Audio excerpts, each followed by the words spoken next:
TV सत्यमेव व्रतम।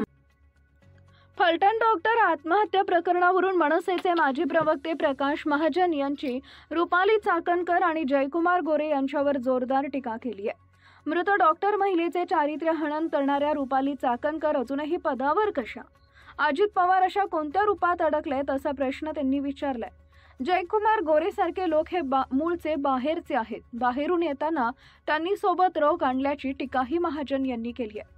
फलटण महिला डॉक्टरच्या आत्महत्या प्रकरणावरून प्रकाश महाजन यांनी राज्य सरकारवर ताशेरे ओढले। तसेच गोपीनाथ मुंडे यांचा वारस कोण यावर बोलणाऱ्या पाशा पटेल यांच्यावरही त्यांनी उपटसुंभ म्हणत टीका केली। फलटण प्रकरणात महिला आयोगाच्या अध्यक्ष रुपाली चाकणकरांनी पत्रकार परिषद घेऊन मृत महिलेचे चार्ट समोर आणले।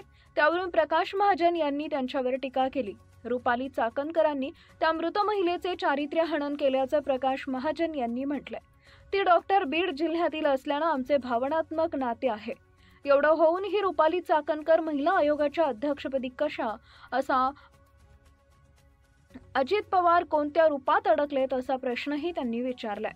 मुख्यमंत्री फडणवीस हे रणजित सिंह निंबाळकर यांना कशी काय क्लीन चिट देऊ शकतात? चौकशीत जर ते निर्दोष असतील तर हरकत नाही। अशा प्रकारची माणसं तुमच्या भोवती गोळा होत असतील तर पक्ष बदनाम होणारच।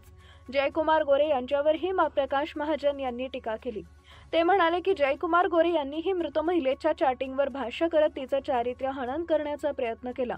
जयकुमार गोरे याच लोकांनी काय काय दाखवलं नाही? ज्या महिलेला 1 कोटी रुपये देताना ट्रॅप करण्यात आलं ते 1 कोटी गोरेंकडे कसं आलं हे ईडीनं त्यांना विचारलं। त्यांच्या दृष्टीनं स्त्री जर फक्त उपभोगाची वस्तू असेल तर त्यांच्या तोंडातून हे वक्तव्य येणार। कोणीही मूळ भाजपचे नाहीत, ते बाहेरून आलेत। त्यांनी बाहेरून येताना हा रोग आणलाय। राज्याचा एक मंत्री असं कसं काय बोलू शकतो? समजा त्या महिलेची चॅटिंग असेल तर तुम्ही तिला काय आत्महत्या करायला लावणार का? असा प्रश्न प्रकाश महाजन यांनी विचारलाय।